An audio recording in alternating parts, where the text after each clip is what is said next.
Wow. We know it's recording now. So welcome everyone to the University of the Underground with my little whistle. So this is the Moon Arkestra Whistleblowing Program, and I'm Dr. Aditi Jagannathan, the head of this program. And to keep it brief, I am a writer, an educator, an agitator, I like to think, and I think most importantly, a dreamer as well. And as we're kind of looking at the relationship between whistleblowing and the radical imagination, I think this idea of dreaming is a really potent and powerful one. And to give context, the University of the Underground was founded in February 2017 as a charity, and it's a free, pluralistic, transnational, decolonial university, and it was originally conceived of in the basement of nightclubs to hold space for subversive, subterranean learning. And this particular iteration of the University of the Underground will be exploring, as you all know, whistleblowing, and whistleblowing through a kind of multi-dimensional and disciplinary prism, looking at whistleblowing as a political action, but also as a literal instrument and as a metaphysical tool to tease out hidden truths and to not only speak truth to power, but to refuse power in a different way. And I can't think of anyone more apt than the incredible Jessica Horn, who we are very, very blessed to have with us today. Jessica is amazing in every sense of the word. And I think what I really, really appreciate about Jessica's work, her writing, her activism, her politics of care, her mothering, is that she centers love, and that she orbits around the narratives of African women and centers African women and African women's narratives and African women's histories in all the work that she does, right? And as we were kind of discussing earlier on, it's so easy for women's narratives in particular to be kind of rendered peripheral to truth-seeking narratives more generally. And Jessica Horn in her work ruptures this, and also kind of, you know, creates a different frame of reference for us to think with and breathe in when we think about, you know, politics, when we think about history, when we think about culture, when we think about the intersection of all these things. So Jessica, thank you so much for being here and blessing us with your presence. I'm so excited. Thank you so much, Dr. Aditi. Just re-emphasizing it because of the degree of labor involved in the title. And it's a real pleasure to be with all of you. You know, I was raised on university campuses, so I actually have a deep respect for, like spaces of knowledge sharing and generation. And I think what's beautiful about this is how broad that goes. Because as we know, universities can also be incredibly exclusive spaces. So it's also beautiful to see that concept of that capacity to sort of learn and unlearn, deconstruct, create new meanings, being something that everybody has access to. I think I really believe in that. So I'm really, really happy to be here. So thank you for the introduction. And I am here as, you know, an independent feminist activist, somebody who's been rooted in Pan-African feminist organizing for about 20 years now. My work always begins in and began in struggles around the body as the first terrain, as the domain that the only domain we can ever hope to have a sovereignty over, and even then maybe not in the kinds of violences that we live in. So I know we were to do a visual introduction, which is always so subjective. It's like, oh, I look cute. And well, I'm caramel skin, glasses, cornrows, very East African face, including gap in the teeth. And I use she, her pronouns. And it would help me because we're in a conversation, to the extent that you'd like to share, because I know it's recorded, if we could just go around just with like your names or how you'd like to be referred to and the movement or politics that you feel most connected to. That would just give me a sense of where we're at. So I don't know if people are happy to do that. And again, you can use nicknames or pseudonyms or anything if you'd like, just to, but it would be great to have a sense of who you are. And whoever begins, if you can just pass it on to the next person. Maybe I'll begin with the mirrored fatality, and then you can pass it on from there. Hey, okay. Hey, I'm Mango. I use Mango or they, them, or Iya Ella Salah. A movement that I'm really fighting for right now is Afro-Indigenous and Indigenous land sovereignty and food sovereignty. I'm Summer. I use they, she, he in my name. And I feel like, I guess on like a larger scale, just like collective liberation for the earth and all Indigenous people and creatures, and all oppressed communities across the world. You have to pass it on. Oh, I'll pass it on to V. Hiya, my name's V. You can refer me as that. I'm rooted in anti-colonial, Black, radical, queer, liberation movements. Yeah, I'll say that. And I'll pass it down to Fraz. That's okay.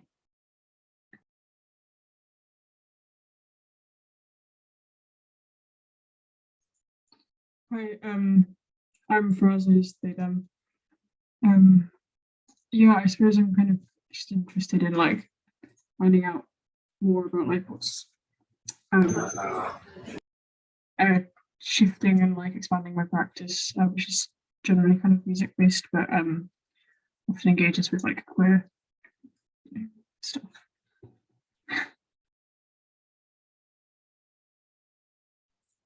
Sorry, I forgot to pass on. Does someone else want to? Zoe, if you're there, or anyone. I'm Zoe. My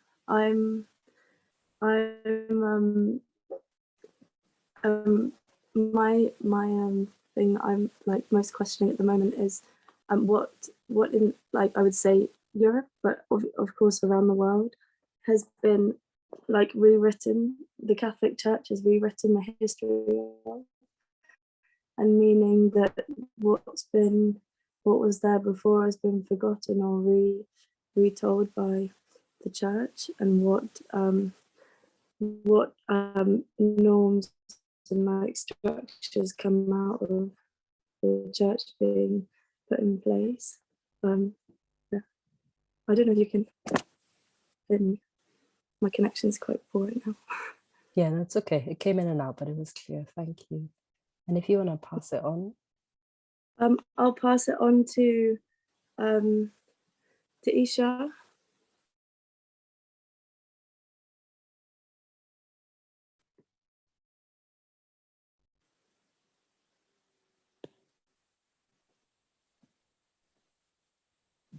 Just checking, Isha, if you're there.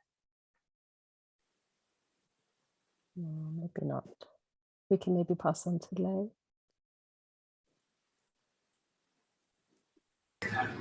Hi, sorry, I missed the beginning. What are we doing? It was just to do a quick intro with your name, pronouns, and then any movement or politics that you feel like associated with or linked to. My name's Lay, my pronouns are they, she. And I most recently am associated with the United Maroons Peoples, which is a mission for self-determining as an Indigenous peoples under international human rights law. and kind of interrogating that institution, the foundations of it, and how we can work creatively within it to better the future for our people. And it's very much about connecting the diaspora of those communities. Yeah. Thanks. And I think King Ali is the next, because Isha says they're on crossing the road, so may not be able to respond right now. So King Ali, if you're there. Hello, can you hear me? Yeah. Yes, my name's King Ali. I'm from Barking, but my political thing that I'll say that I'm for my area, the council estate, and how the rich people can just come in and just drop down the houses, and then us people that used to live there are standing back like the we ain't got that power. And also I'm from an East African background like yourself, so I know how African politics is run and how corruption is mainstream. So I mean, I'm not really following up too much because I'm really from London right now, but I do understand. And I'm from that sort of background. So yeah. All right. Thank you so much. And Isha, just double checking if you're free yet. Oh, there you are. Okay. Hey. Yeah, hopefully you can hear me. There's a main road right next to me.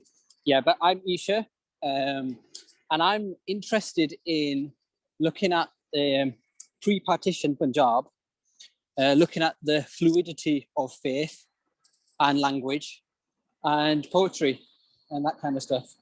Yeah, that's basically me. I'll just mute myself because it's probably really loud on your end. It's actually super not loud. I think you got some good headphones on you. Great. Good. Well, it's a pleasure to meet you, and also great to also understand kind of where the struggles that you're located in. And I'm hoping that what I'm going to share will find some resonance, maybe in the kind of like the underlying power dynamics and questions that it raises, if it's not literally about the actual example. So I, and also just want to thank University of the Underground for this really fascinating idea. I'm going to share my screen now. If it's mainly photos, there's only there's not that many slides, and it's mainly photos. So if you're not able to look at a screen because you're walking or whatever, it's okay. I'll mainly be talking through it, but I just wanted to have something else to be sharing with people. And let me just play it up for you now. So when Aditi invited me to talk to the question of whistleblowing, to be honest, the first kind of theme or range of ideas that came up for me was actually around whistleblowing, around the violation of our bodies, just because it feels like almost a constant process that we're in. I just wanted to say too that in any space, I always assume, given the prevalence of violence, that there are survivors in the space or people who are very close to survivors. And so I know the conversations can be triggering. And so please just do what you need in terms of like, you know, if it begins to really stress you. And if there's anything that you would like me to, you know, do also, please let me know. I wanted to discuss it and then to be able to have a conversation again, to just tease out some of what are some of the underlying questions that are there. And I'm reading notes from a different screen, so apologies if I'm not looking straight at you, but that's sort of the reason why.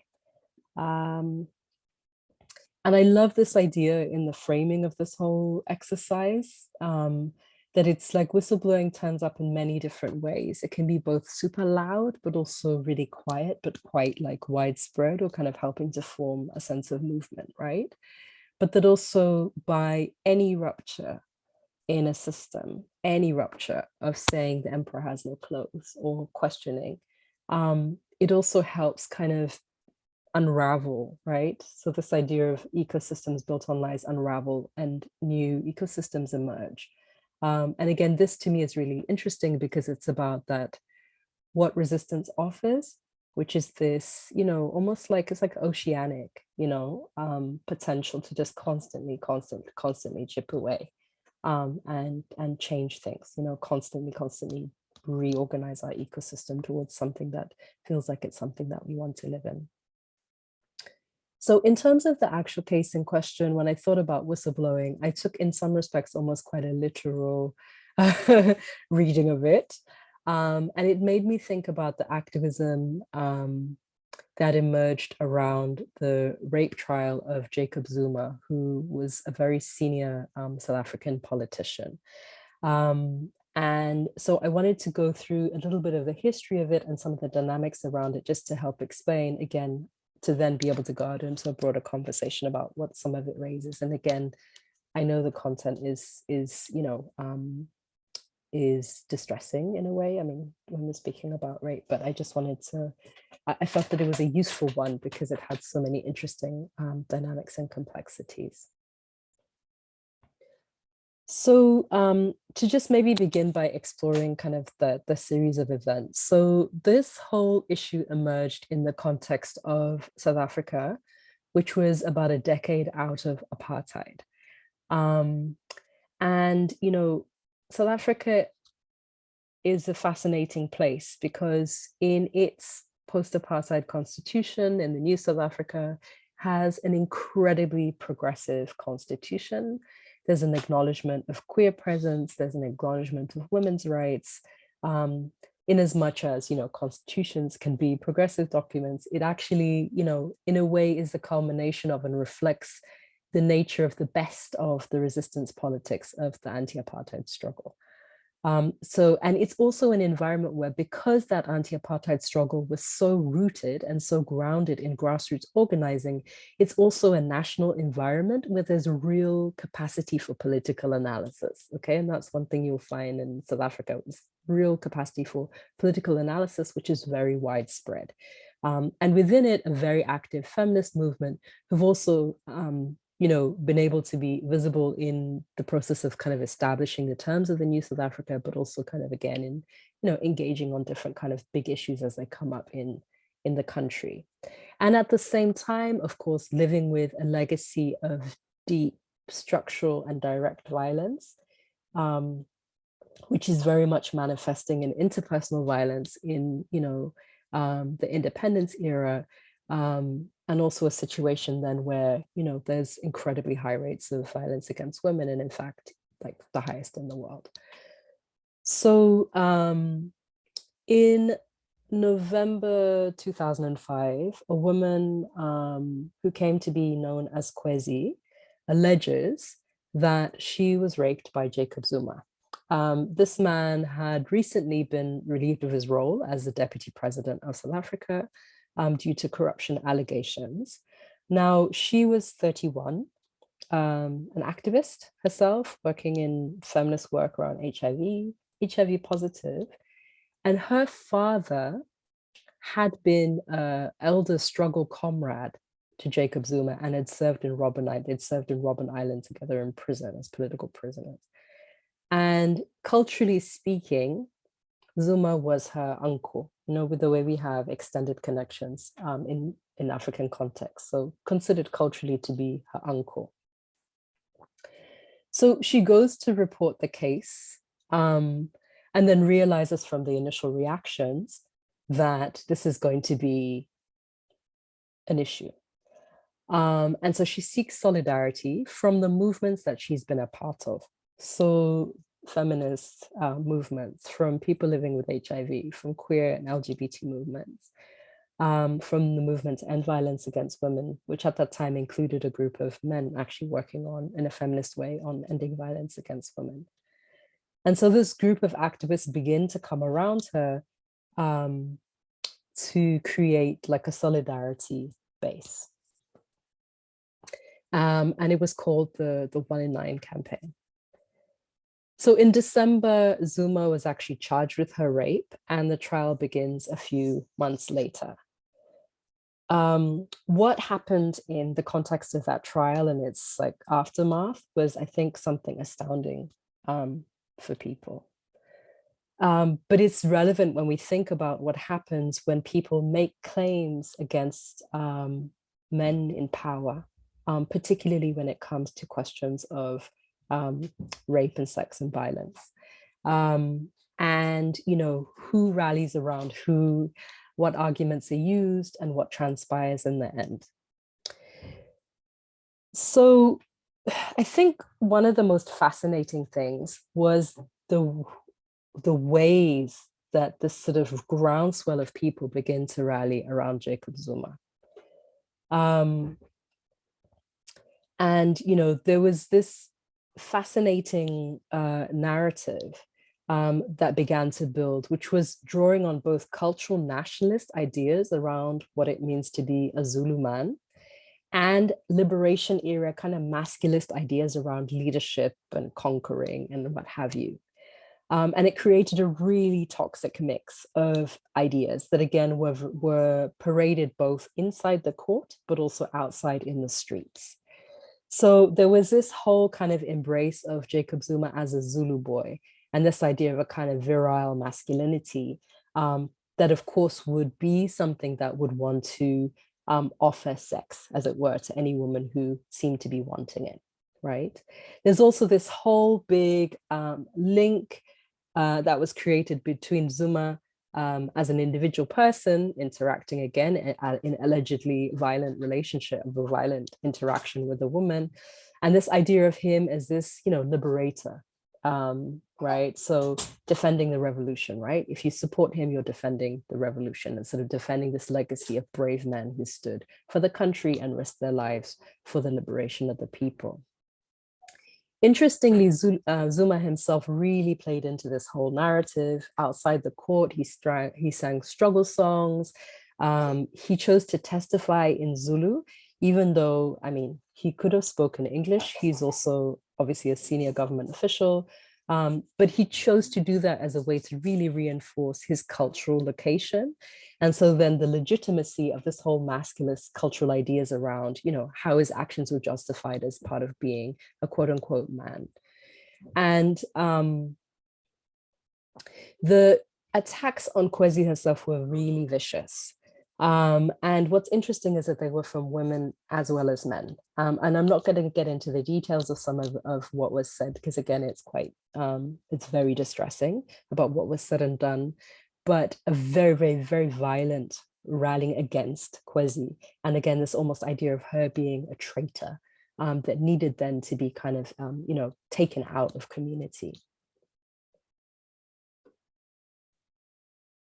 The legal process itself was also deeply concerning, and a lot of the things that happened during the trial, again, kind of were fascinating in terms of, you know, the ways, again, that when one blows the whistle, the responses that are kind of rallied, right? So to draw the line back again, to support sort of the ruling order of patriarchal violence. So the judge allowed there to be questioning and introduction of information about the you know, alleged victims' history of sexual abuse, including cases of abuse that happened as a child, so when she was a legal minor. And this really incensed feminists who've been working for a long time to reform the ways that rape cases are tried in court, so that they're not re-victimizing and that they're dignifying for people who are bringing cases forward.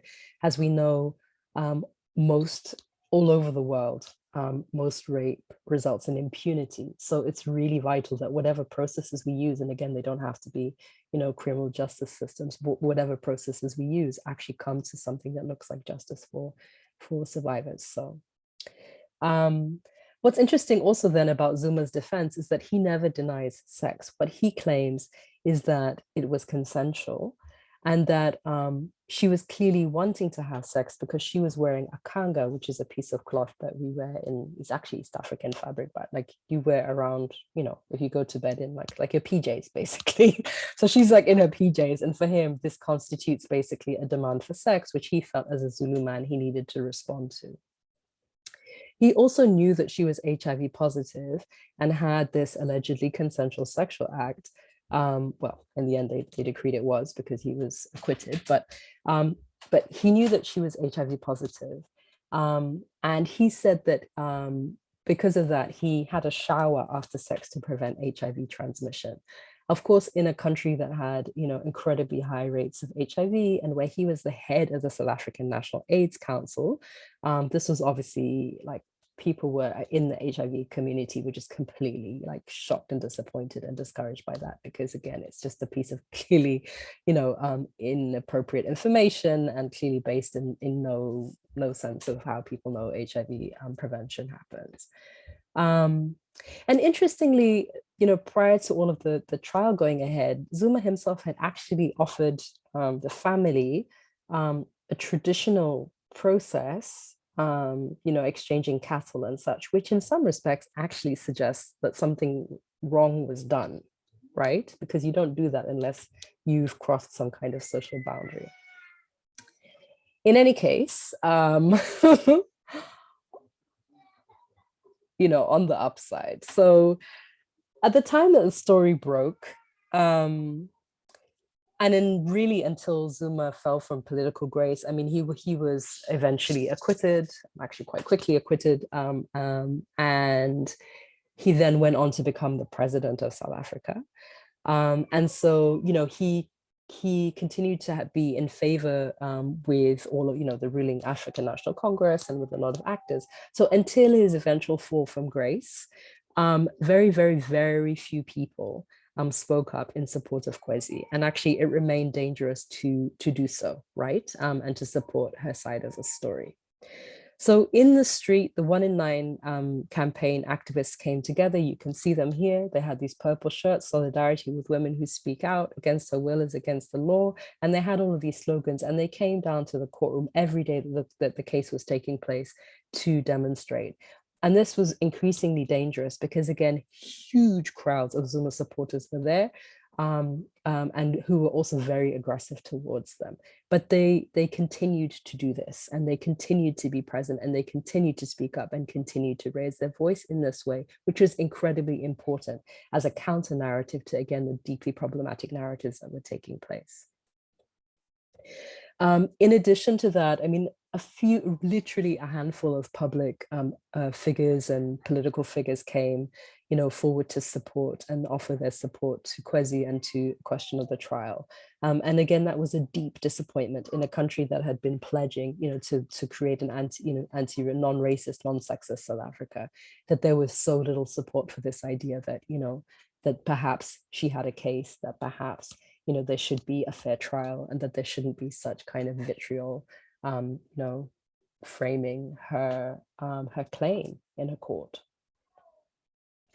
The other thing that happened, which was really beautiful, was that around the African continent, feminists also rallied really in support of this.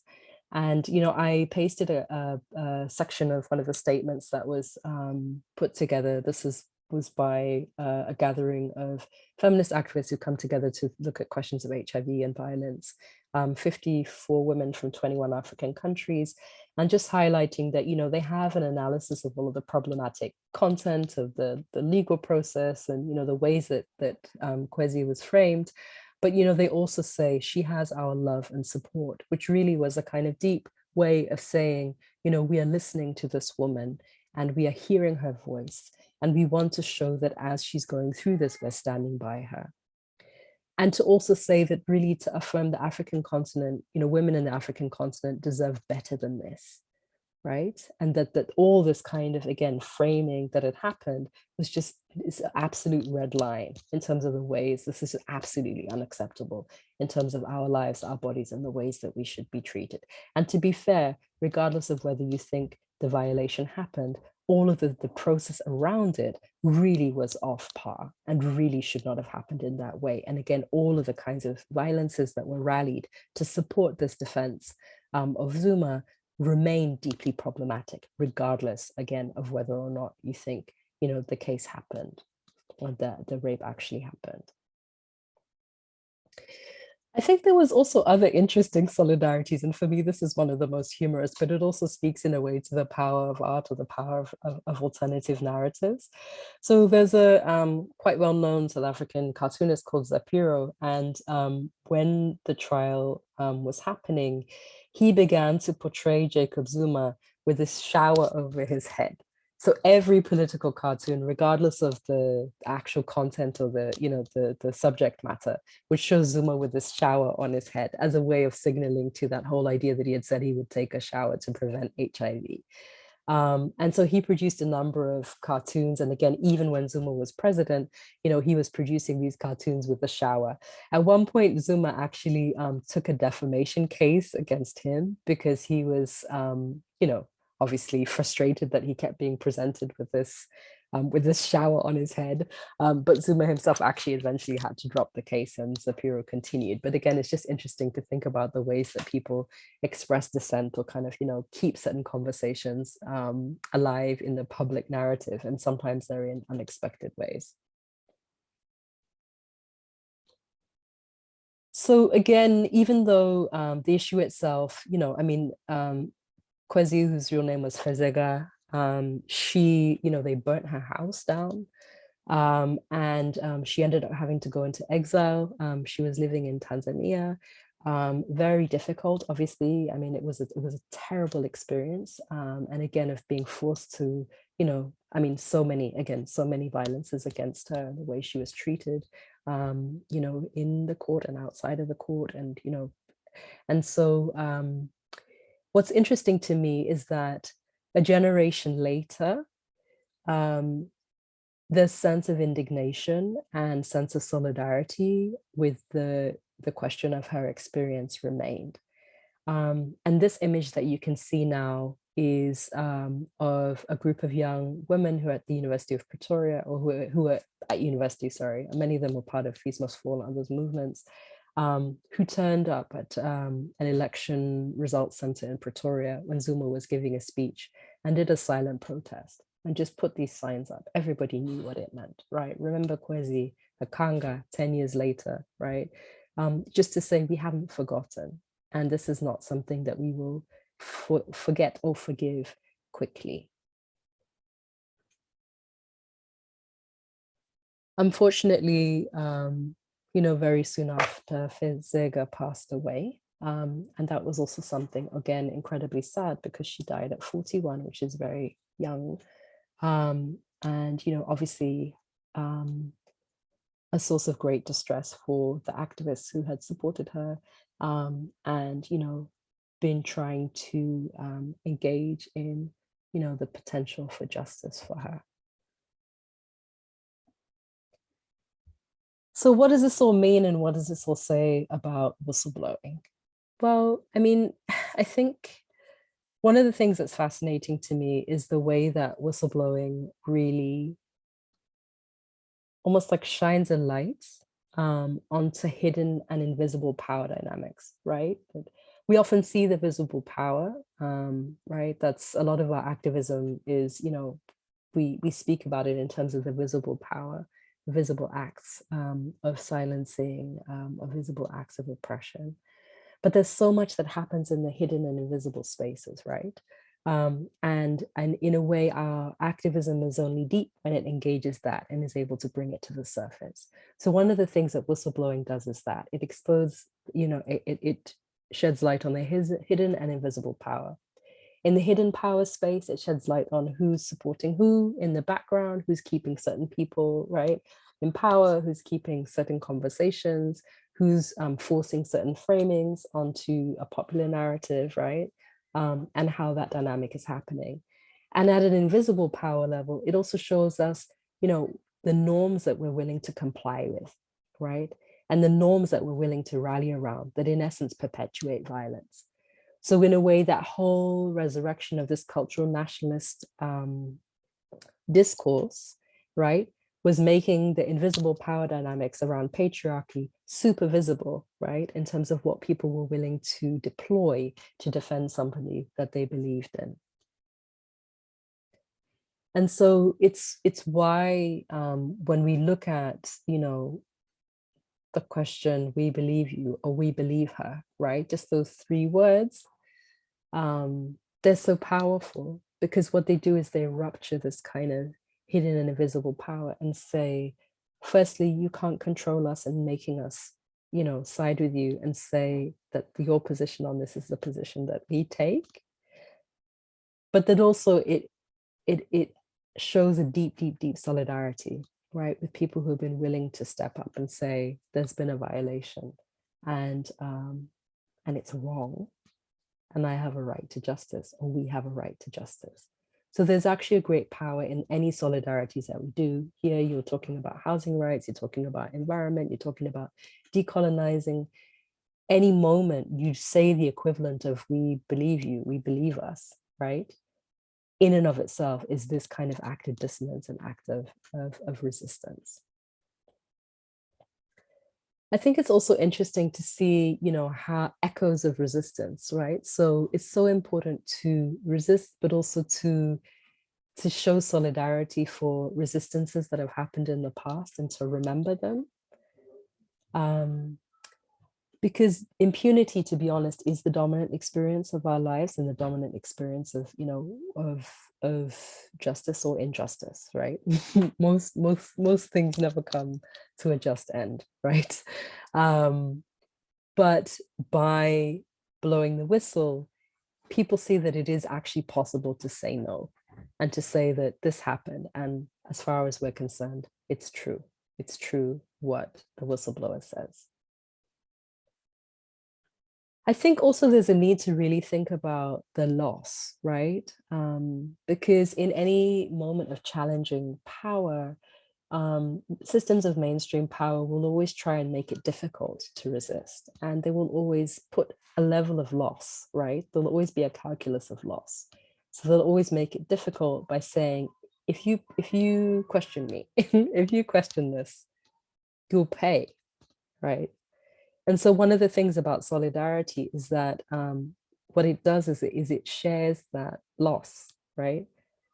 It says we're willing to stand together to say, fine, if we're going to lose together because we're standing on principle and we're willing to do this. We're willing to lose together. So again, it's a very powerful thing to do, even if the end result is more loss or the end result is a no of some kind or a deeper impunity. It still matters, right? That there are people who are sharing that potential risk. And I think lastly, for me, what's interesting too is that, you know, there's this need to just remember who stood up at the time, who actually said something.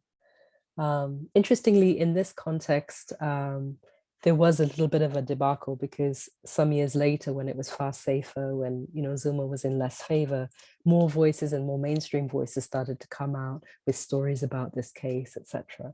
And some of the activists who'd been there from the start and who knew how little solidarity they had at the time kind of raised some concern about it, because they were saying, but hey, you know, firstly, you can't invisibilize the activism that took place and just focus on the trial, right?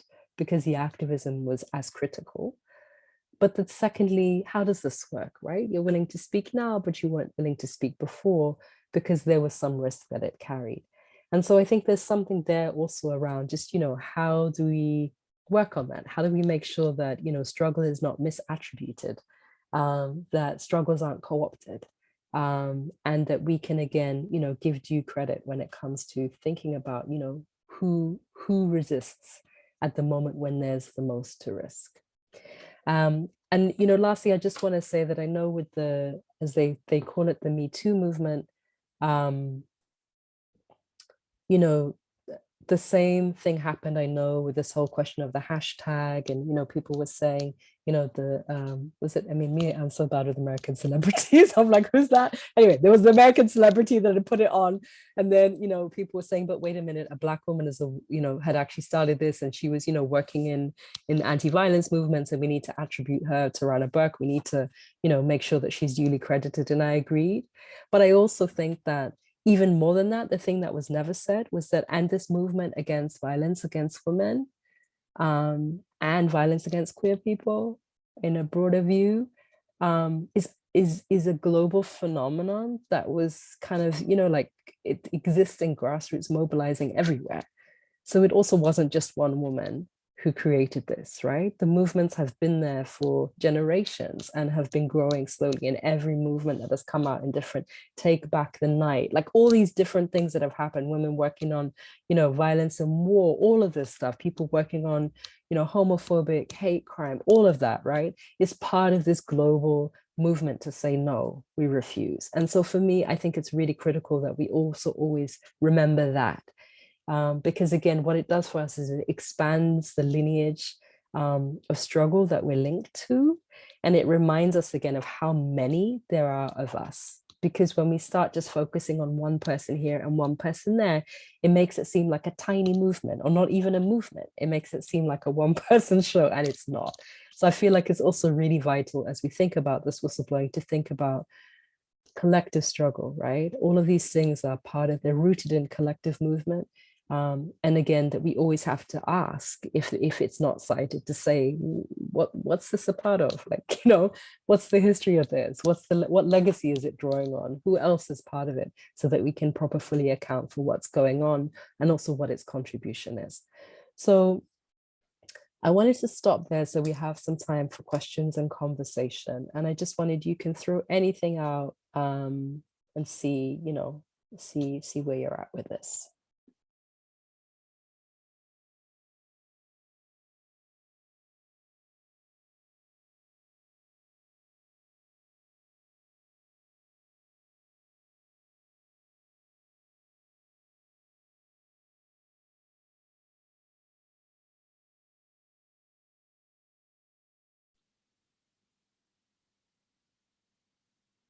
Questions are brewing.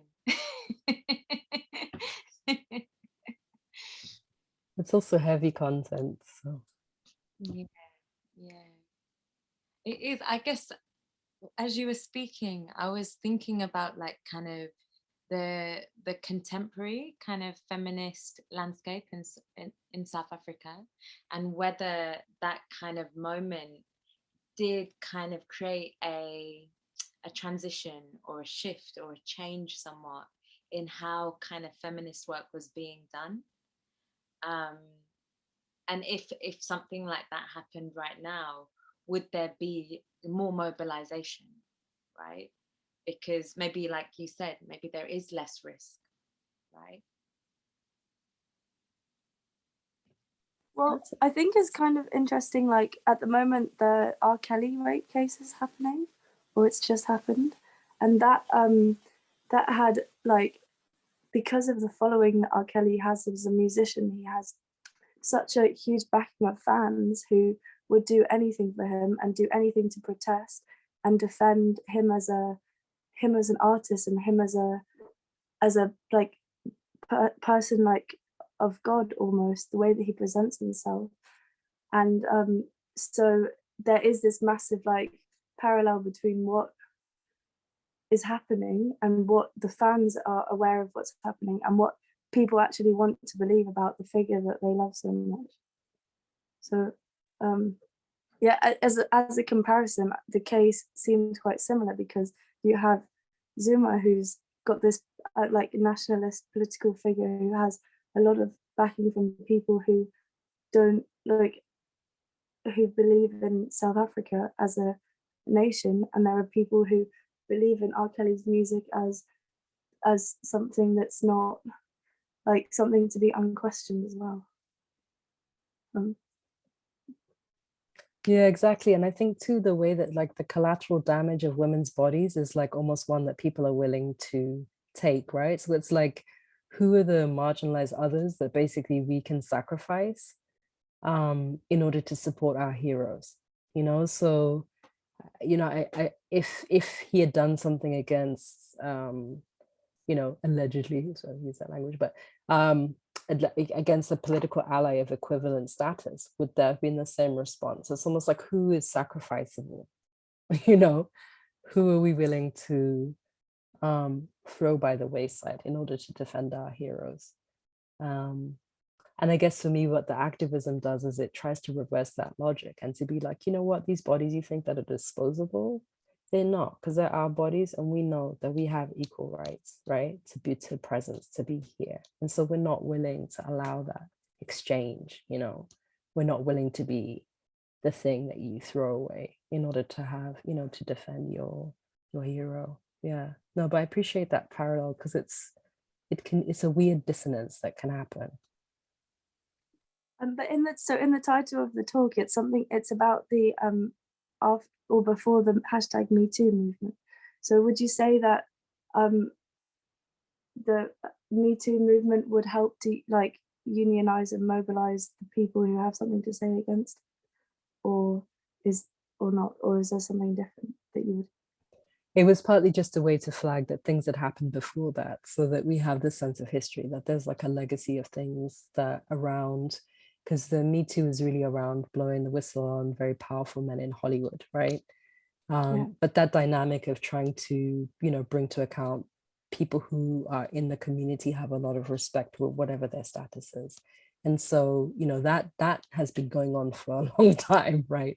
And so in a way, Me Too builds on that legacy, and that's what I was trying to say. Yeah. Isha, I don't know, you put on your camera. I didn't know if you had a question. Yeah, I mean, I'm trying to frame it into a question, but it's more kind of an observation. I suppose the interesting thing was that Zuma weaponized culture in order to, you know, in order to get his following, in order to keep his status. And I suppose, you know, we're the orchestra, so we'll be using culture to kind of counter a narrative. So we're using music and things. I don't know how it frames as a question, but it was just something that really got me to think about, you know, how culture was used negatively and how we can maybe use it in a positive way to reinforce, I mean, give ourselves our voices. Yeah. Yes, absolutely, right? Absolutely. And that's a beautiful thing, because it's like, also I think for people who are colonized, that idea of our culture is something that then becomes like super precious, you know, because it's like, but this is our resistance. This is who we were before people came and, you know, forced us to change and distort it. And so it's really powerful then to look at that context and be like, yeah, but even in those cultural spaces, there is a possibility of like radical offerings, you know, like the cultures are not cultures of hatred or of violence. The cultures also have within them, right? So people are talking also about the question of like really looking at religion and trying to understand, you know, like what the possible spaces are in there, not just, you know, to be discourses of control and co-optation and all the rest. So it's the same dynamic, is to say, you know, it's not about us and against them, it's about amongst us.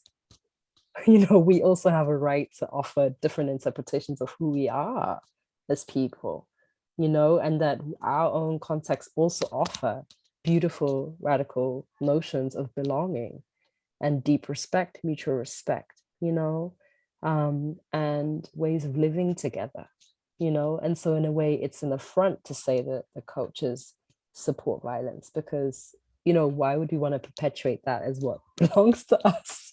So absolutely. And I am so looking forward to see what you guys create through this. I wanted to just explore a bit more about the connecting of different movements, because that's been something that has kept coming up today, and just in general within like activism spaces. Like last year in England, we had the Kill the Bill coalition, which was really powerful in mobilizing different communities and making connections more obvious to people who wouldn't otherwise see them. And yeah, just contextualizing it within broader ecosystems of struggle. Like, have you seen examples of, or like with the coalition that was formed to protect Quasi, how have you seen those spaces best sustained and created? Yeah. Yeah, I mean, I guess there's a few things about it. One is that you often see coalitions coming together to protest things, so in a way to articulate what they're against. And that's often a very, you know, it's really clear, you know, so it's like Kill the Bill. It's like all of us are coming together regardless of our backgrounds and our politics, because we actually disagree on this particular piece of legislation. So similarly with this case, you know, we're all coming together because we believe in supporting this woman and we disagree with the process that's happening. I think with any coalition, especially that's formed on a platform that's about being against something, is how do you then work out the next steps when either that issue resolves or it transitions, to work out what you're for. Because oftentimes that's when it actually starts to get more complicated, because people have a whole variety of approaches, right? I also don't believe that all coalitions or all work have to be permanent, because sometimes we try and force them to be, and actually they're useful for a moment and then they change. Sometimes people move on too, people get burnt out and just need to do something else, and you need a refreshing. So it's almost like, if we think about it like an ecosystem or plant cycle, we have to think about it that way, that sometimes things sort of germinate, they bloom, and then they die. When they create like manure, or like kind of like they help nourish the soil so that other things can grow, etc. So I think we have to kind of also think about it in that way. But if you're literally part of a coalition that's trying to work out what to do, I feel like it's also that thing of just trying to work out, can you articulate some common things you're for, not just things you're against? And then also just work out, what is it you really want from each other? What is it you're trying to get out of the solidarity, and make that clear. And also have some basic terms too, so that it's just like, there's certain lines we don't cross, so there's certain things we're not going to be for, and there's other stuff we're cool with, maybe we'll disagree, but it's not like essential, because bringing together characters from different spaces, you're always going to have some stuff that you're just not really, in agreement on. But I think just discussing more the basics and having some clear red lines also, so that when problems arise, it's easier to kind of do conflict resolution around them, because it's just a bit clearer to everybody that indeed that wasn't right or that wasn't wrong. But yeah, I think in general though, we don't have to seek permanence in our activist setups, because sometimes I think that's what causes problems, that we're so intent on sustaining something that actually ultimately is like, it doesn't have energy anymore, it doesn't have the vision anymore. V, and then I don't know if Ali wanted to say something because your camera's on, but V had their hand up. Yeah. No, I didn't want to say nothing. I'm loving the vibe of this lecture. Thank you. Okay, no problem. Thank you too. Okay, V. Hi. Thank you, Jessica, for today. I'm just thinking about like whistleblowing, and that in relation to the like vigils, because like last week this person called Sheila was murdered. It was like a gender-based, like it was queerphobia, it was transphobia, it was all that at play in Kenya. And I mean, it's horrifying, and it's like, it's yeah. So sorry, trigger warning, guys. But I think I'm just thinking about vigils, because I went to one and it was online. And I wonder if, when we talk about whistleblowing, can it also be a way of understanding pain? Because, like, yeah, like I was there just listening, because I'm not there. Like, I'm an African person, but I'm not from Kenya, I'm from Cameroon. And these issues are all very connected in terms of how,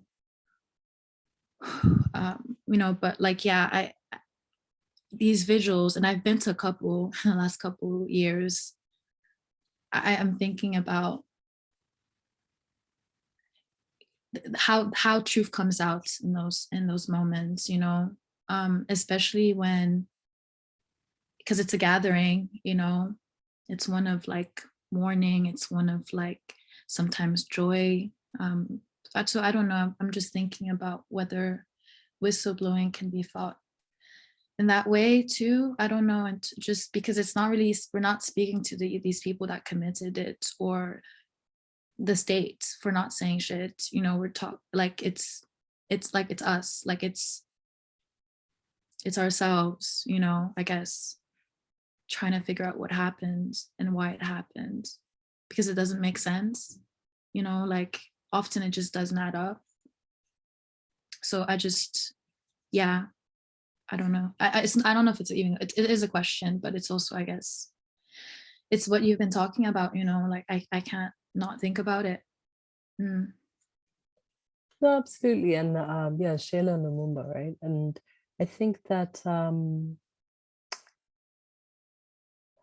we do what we need to do in any moment, you know, and like some of those things you can't prescribe, but yeah, there is a tremendous amount of pain and sometimes just shock. Like, I think no matter how many times you deal with emergencies or crises or whatever, you're just always shocked. Like every time it happens, you're like, really, guys, is this what we're trying to be as people?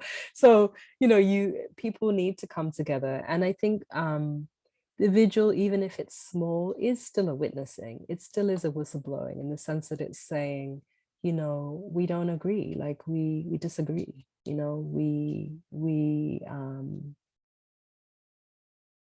yeah, we rebuke this, what they say, Pentecostals say, but like, you know, we disagree, you know, and that's in it. And that also we can't underestimate what it means for other people amongst us to hear us saying that.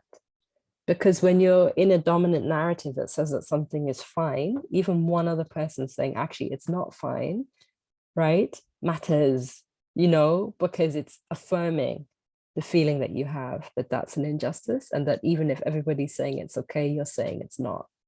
So I think we can't underestimate that, no matter how small it is, even if it's literally one other person saying, you know what, I agree, it's not right, or you know what, I think it's not right. And those moments are what help gather force. People think it's easy to be brave, but I don't think it is. You know, even super brave people are always just thinking about it, you know, and because like I said, the system sets it up so you have a lot to lose by resisting, you know, and everybody's thinking about, oh, my mom, or I don't know, like, you know, my cousin, or what does this mean for, you know, the people that I love, or what, you know, like everybody's always thinking about that, you know. So I feel like even just in those moments of hearing other people saying, this hurts me, this hurts us, this is wrong, it is an act of whistleblowing. Yeah. And in general, because I know that time is up, but the ecosystemic view in general is one I think I find it very helpful in trying to understand things that are happening, because if you also think about ecosystems of society, and that includes individuals, you know, and then the interpersonal level of how we interact on a micro level between each other, right? And then collectivities of different kinds of community, and then the broader structures of society.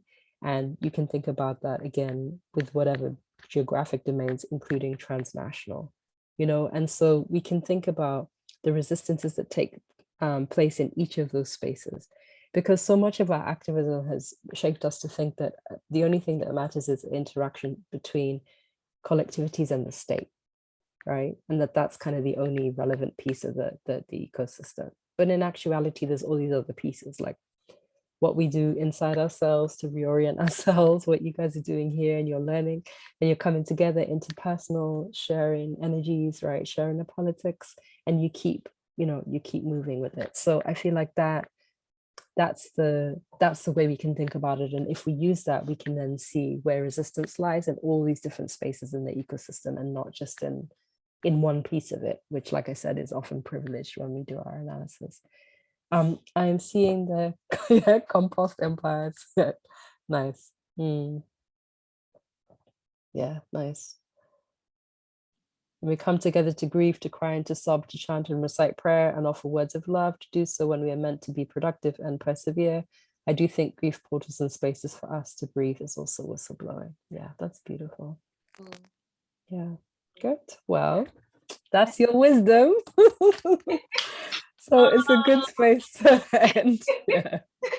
Oh, big up the incredible Jessica Horn, and big up yourselves as well. Thank you for bringing so much to the conversation too. And thank you, Jessica, for the way that you held space as well.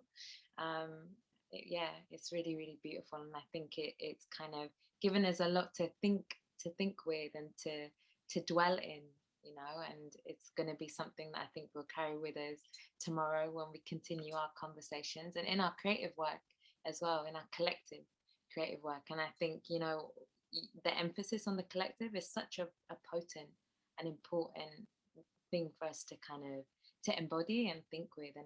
And I think as well, in a way, when we kind of think and act in chorus, we're kind of creating these emergent ecosystems that in a way automatically kind of dispel the mythology around kind of patriarchal constructs of power, right?